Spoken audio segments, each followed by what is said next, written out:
12 July 1943. Hill 245, near Prokhorovka, Kursk salient. The air tasted of iron and burnt diesel. Sweat dried into a crust of red dust on faces that had not slept. The ridge lay like a wound in the landscape, shell craters rimmed with sharp detritus, and the low groan of distant engines threaded the afternoon. Lieutenant Ivan Petrov squinted through a smear of mud on his vision slit and barked a command that was half order and half prayer. At his feet, among a scatter of spent shell casings and a blanket stiff with grease, a T-34 sat immobilized on a shallow berm, its turret canted as if in sleep. The German patrol that walked past it believed the tank to be dead. They called it a wreck on the radio and laughed in the sun. They did not check the belly. They did not notice the fresh tracks leading under the hull or the faint whisper of compressed wire. They walked right past what the Soviets had left to rot on purpose. In under 10 minutes, the valley would become a trap and the laughter a different sound entirely. That was the promise carved into the plan. A single disabled machine would not be an embarrassment, but a pivot. And in the hands of men who understood disguise, engineering, and timing, a decoy could be the hinge of an ambush that measured success not in heroic dogfights, but in arrested advancement. The origin of the trick lay in mundane details a tactician loved to count. 2 kinematic winches hidden under tarpaulin, a remote trigger disguised as torn canvas, 42 rounds cached along the hull, spare road wheels stacked like a false flank, a technical readiness that turned apparent death into concealed life. But how did a tank that looked defeated become the center of an operation that would reroute a company, stop a patrol, and redraw a sector on the map? The answer required workmanship in metal, timing and radio silence, and a small group of men who were willing to sit very still while the enemy passed by.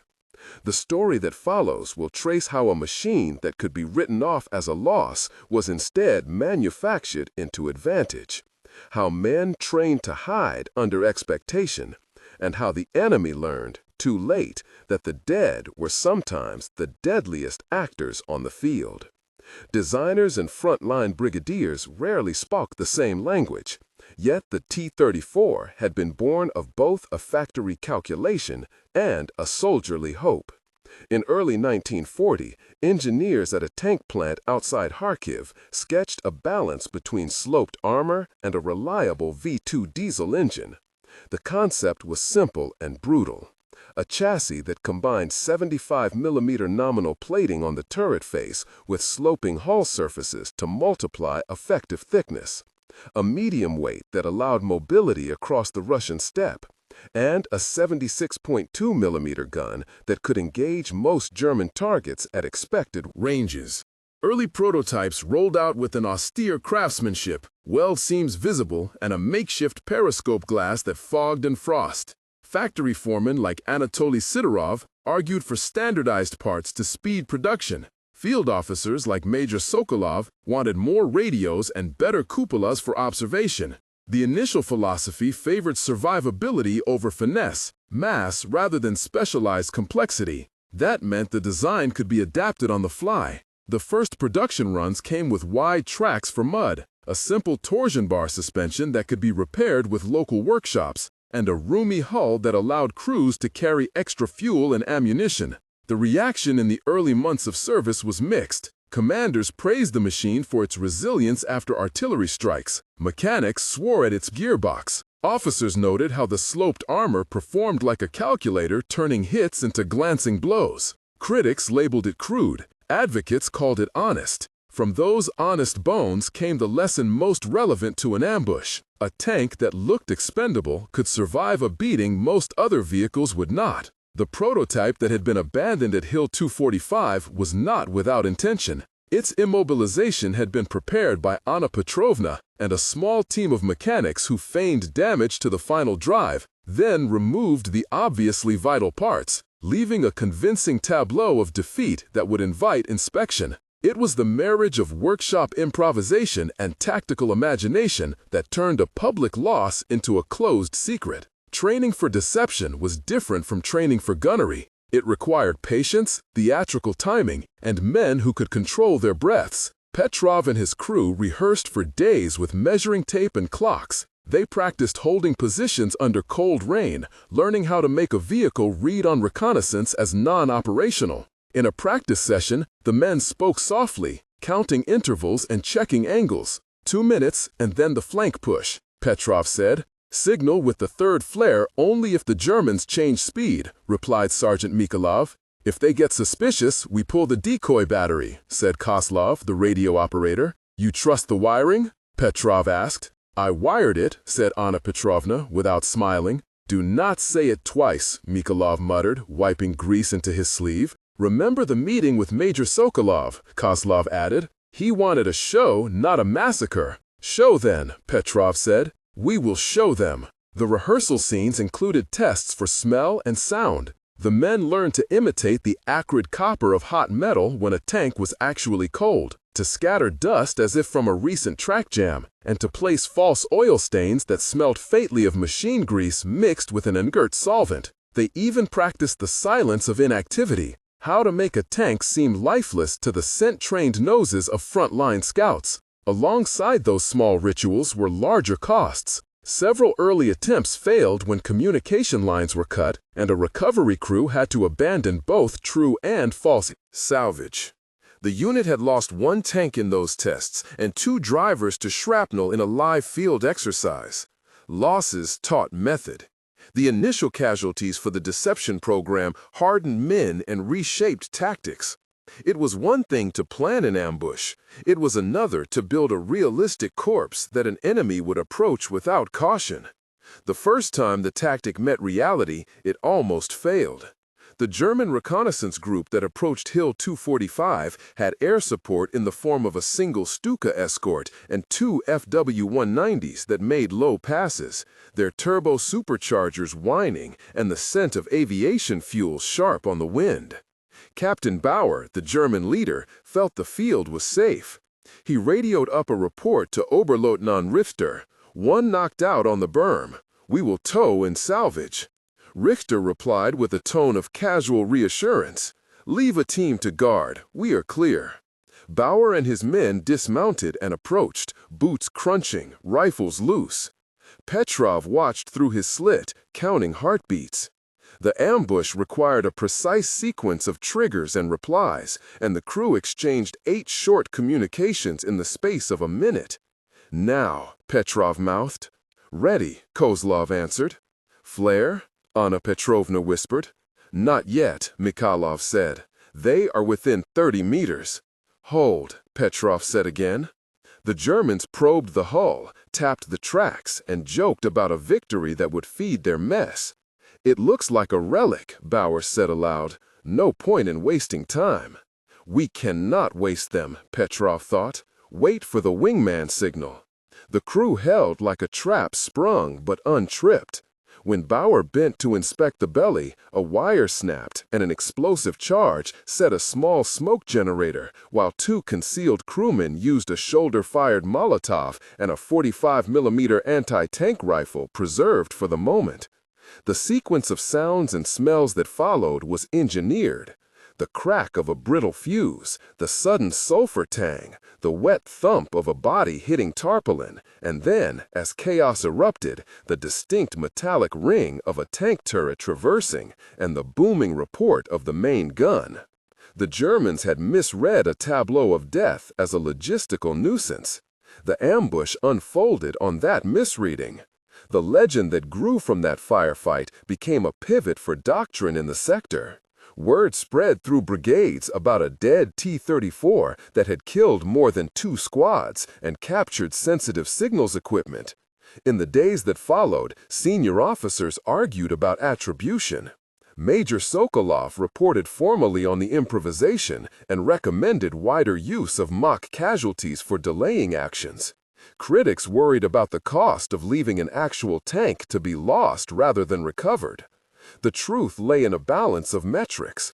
The ambush had stopped a regiment advance for 12 hours, cost the enemy 5 vehicles, 3 light armored cars, and inflicted 33 casualties, while the Soviets lost 3 men and the hollowed wreck. Colonel Vasilyev, who studied the photos, noted the geometry of the kill zone with the clinical eye of a man who had been a civil engineer before the war, and insisted on replicable patterns in future plans. "Make the kill zone narrow," he wrote in a terse memorandum, "exploit convergences of sight lines, and inhibit escape directions." The tactical discovery was straightforward. Deception amplified force when combined with prepared fields of fire, overlapping arcs, and an understanding that an enemy's assumption of safety was itself a vulnerability. It was not romantic, it was arithmetic and psychology in equal measure. After the ambush, the unit shifted into a deliberate learning mode. They cataloged what worked and what nearly failed. Petrov sat with Anna Petrovna and Kozlov in a tent smelling of oil and tobacco, and they went through each element like engineers dissecting a failed engine. "The wiring under the belly is what mattered," Kozlov said. "We need a better insulation in mud," Anna replied. "Add a bypass in case the main line is hit," Petrov suggested. They recorded the cadence of German radio chatter they had captured, the exact fuselage pattern of the FW-190 miniguns that had tried to suppress infantry movement, and the number of rounds required to disable a light armored car. These notes informed an adaptation program that would soon be adopted by neighboring brigades. Training shifted from isolated deception exercises into combined arms rehearsals, where tanks, infantry, and anti-tank guns synchronized movement and created deliberate lures for enemy reconnaissance. The unit also began to formalize methods. They instructed crews to leave a certain amount of visible damage, to scatter thermal residues with cold water-soaked cloths, and to plant false oil slicks perfumed with a diluted solvent that smelled like hot bearings. Over weeks, they refined the language of signs that attracted attention and the countersigns that misled. Those details would be recorded in a brief field manual that Major Sokolov insisted contraband copies be circulated among trusted units. At the heart of the operation was a human story. Petrov was not an abstract leader. He had a past that shaped his choices. He was born in a village on the Donets plain where winters were a test of appetite and industry. As a boy, he learned to mend irrigation pumps with his father and to read engine schematics by torchlight while the family slept. The first paragraph of his backstory held concrete measures. He had apprenticed in a railway workshop at 14, earning the name that men called him by in camp and company. The second paragraph shifted to his soldiering. Conscription in 1939 had made him a mechanic turned driver and then a commander at 22, shaped by the early retreat and the hard calculus of loss. The third paragraph reflected a personal code. He distrusted displays without purpose, preferred the precision of a measured plan to the glamour of reckless assault, and carried with him a small ring made from a scrap of tank track, a talisman he would rub before every operation. The fourth paragraph connected him to the deception tactic. The same habits of repair and disguise he learned as a youth lent themselves to the art of staging a wreck. Those formative trades did not make him sentimental about sacrifice. They made him pragmatic. He believed machines could be given roles beyond their cataloged purpose, and that survival often depended on hiding not strength, but intent. That belief was the reason he volunteered to turn one of their own into bait. Across the field, the German voices were clear and often unconcerned, until a moment of confusion spread like a drop in still water. The moment of maximum tension came 3 times in quick succession. The first lasted the length of a cigarette and began when Captain Bauer decided to climb the berm to inspect the tracks. He stood less than 3 meters from the hull and leaned down. At that instant, Petrov saw the tilt of Bauer's helmet and the flash of a lighter. The trap required Bauer to be that close. The second moment of tension came when an F-190 made a low arc to suppress infantry movement, and 2 Soviet riflemen held their breath while tracer rounds stitched the air overhead. For 30 seconds, the world narrowed to the smell of cordite and the metallic pulse of fear. The third built when German reinforcements attempted to close the back line and found it barred by an anti-tank ditch that had been concealed by tall grass. The new tension was not a single point, but a rising pressure. German engineers tried to bring up a light dozer, and the Soviets watched a fight that could have become a rout. Each tension episode was a study in control. Petrov and Mykolaiv made choices that traded time for confusion, and the enemy paid for every hesitation. Technically, the operation relied on a few precise processes described here in operational clarity. The concealment wiring trick worked through a low-profile circuit that connected a pressure bar beneath the hull to a small compressed charge. When the bar was squeezed, it triggered a smoke generator and a flash that simulated an internal fire, but left the vital mobility transmissions intact so the crew could remotely start the engine if needed. The signal architecture used a manually armed mechanical timer with a soft wire failsafe. That design minimized vulnerabilities from stray shrapnel and allowed a single man to reset the system under cover in less than 60 seconds. That was doctrine by simplicity. A second technical explanation recorded why the T-34's sloped armor was crucial to its survival in this role. Sloped plating increased effective armor thickness by changing the angle of impact, scattering kinetic energy, and making smaller caliber hits glance rather than penetrate.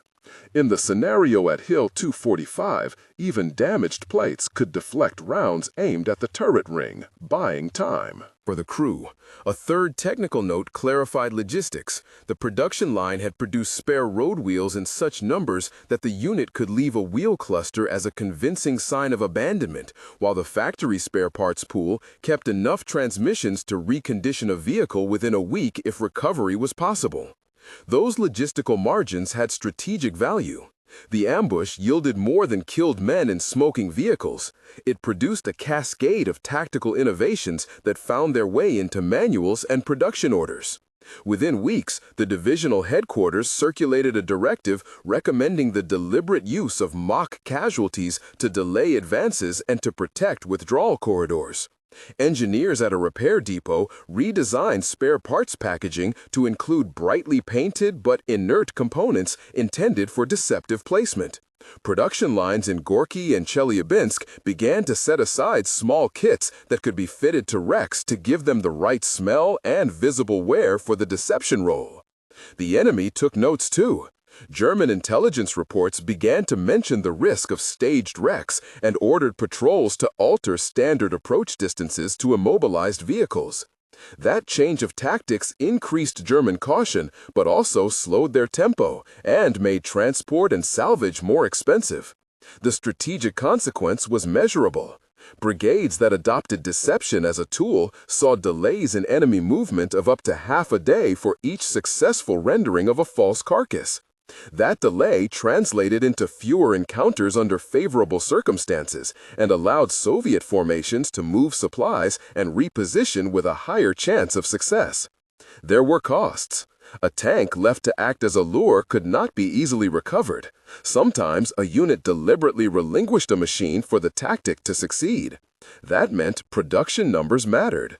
Production line data recorded in August showed that when units used deception regularly, their demand for single chassis replacements rose by 15%. Commanders like Colonel Vasiliev had to balance the short-term tactical benefit against long-term attrition. Yet, the distribution of gains often favored the side that could trade a machine for time and space. The Germans, who prized mechanical reliability and did not want to abandon tractive assets, found the attrition of salvage operations materially painful. It altered their calculus for resource allocation. By the end of the summer, the method had migrated beyond small units. In a coordinated exercise supporting an amphibious feint near a contested river crossing, several disabled tanks were staged along approaches to draw out armored reconnaissance. The feint allowed engineers to blow a bridge at a scheduled time, stalling an entire pawn of the enemy force. The method scaled because it combined human psychology with industrial redundancy. Men like Anna Petrovna, who could fake a teardown, and men like Kozlov, who could wire a remote release, were as important as logistics officers who authorized replacement parts. The operation at Hill 245 became a case study. It showed how adaptability in workshop practice, the presence of extra parts off a production line, and disciplined timing could multiply tactical effect. 1 month later, the area around Hill 245 was calmer but scarred. A single tree stood with its trunk pitted by shrapnel, and beneath it, the earth held the impressions of treads and boots. Survivors walked carefully around new graves. The brigade logged the operation as a success and compiled a damage assessment listing 5 destroyed enemy vehicles and 33 enemy casualties, balanced by 3 Soviet fatalities and loss of the ambush tank. The operational lesson was immediate and recorded in the after-action for other units. Deception was an effective delay tactic that required a sacrifice ratio acceptable when the objective was time and territory rather than immediate destruction. 1 month on, the local supply routes had improved because the enemy had paused advance, allowing engineers to reroute a fuel convoy and repair a critical road. The operational lesson was complicated. They missed the lost machine they had prepped, and they were proud of what the ambush had achieved.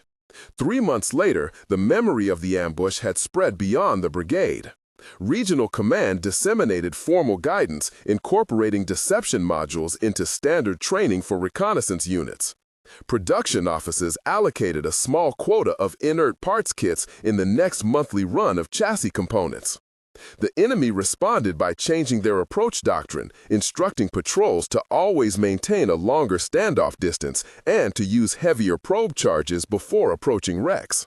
That change slowed German salvage and increased the mobility cost for their mechanical recovery teams. 6 months after Hill 245, the practice had institutionalized into a tactic recognized in divisional manuals. Statistically, the adoption of staged wrecks as a delaying measure correlated with a 7% increase in successful withdrawal operations across the front where units used the method. Strategically, the lesson was broader. A theater of war could be shaped by the interplay of industrial output and tactical imagination. The dead had been repurposed into a tool that forced the enemy to pay for certainty. Reflections at the end of that season threaded the tactical and the moral.